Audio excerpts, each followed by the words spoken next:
There are few things that can pose a danger to a child's future like being sexually assaulted by a pedophile, and that's why law enforcement and psychologists have been doing everything possible to stop them from getting near kids.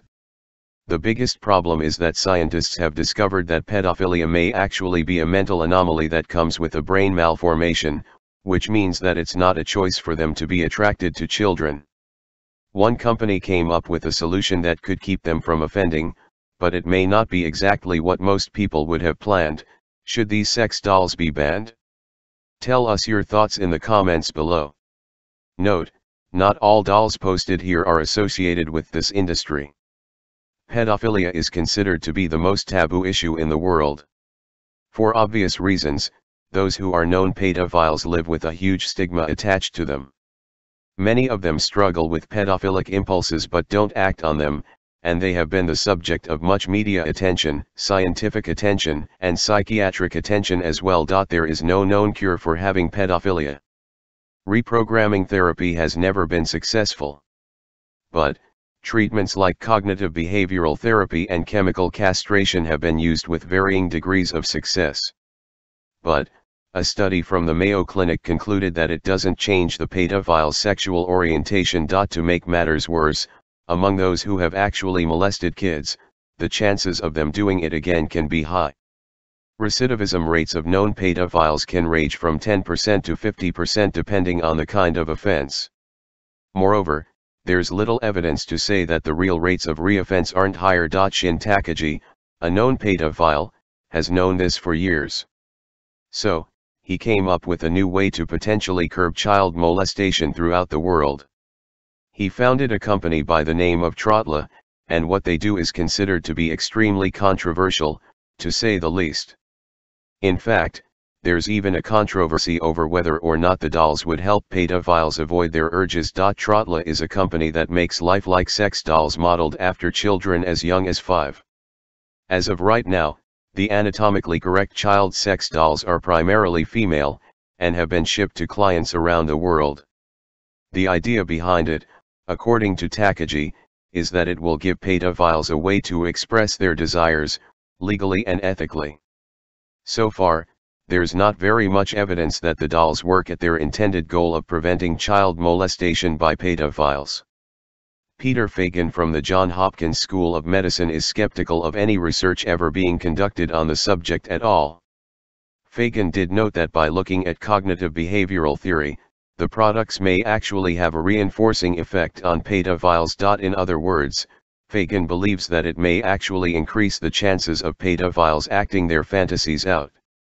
More disturbingly, the paraphilia researcher suggested that the sex dolls may even cause it to be acted upon with greater urgency.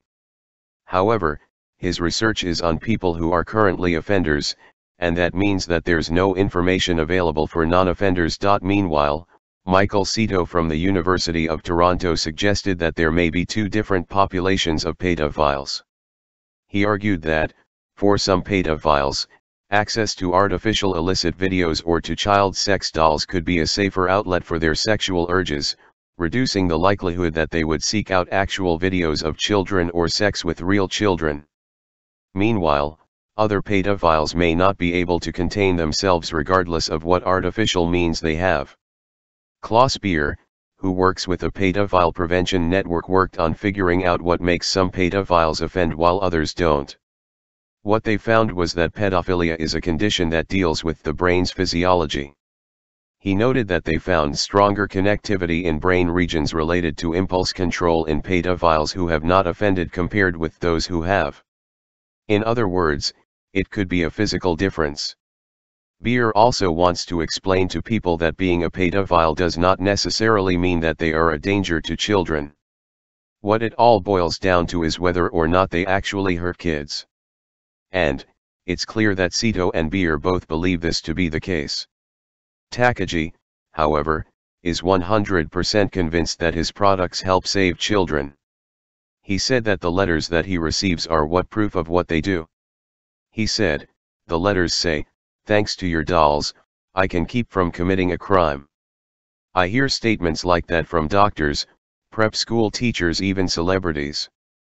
Takagi noted that most of the people who buy his dolls are men living alone, and that many of the men start to get very attached to their dolls. He explained that female clients buy them to remind them of their past, while men start to view dolls as wives. Some also added that they see the dolls as daughters. The dolls also have different expressions, often made to order. Some smile. Some cry. Others just look sad or mildly peaceful.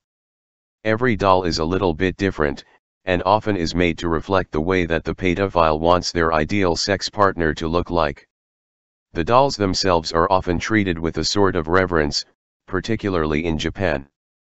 In the Shinto religion, everything has a soul, even dolls. Takagi said that one client actually had called him to dispose of the doll in a traditional way.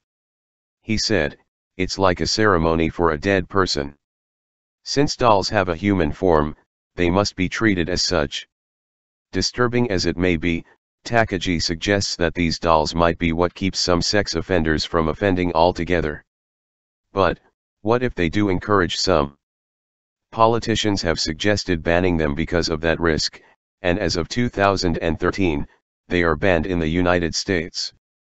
What do you think about these child sex dolls? Should we allow them in the US?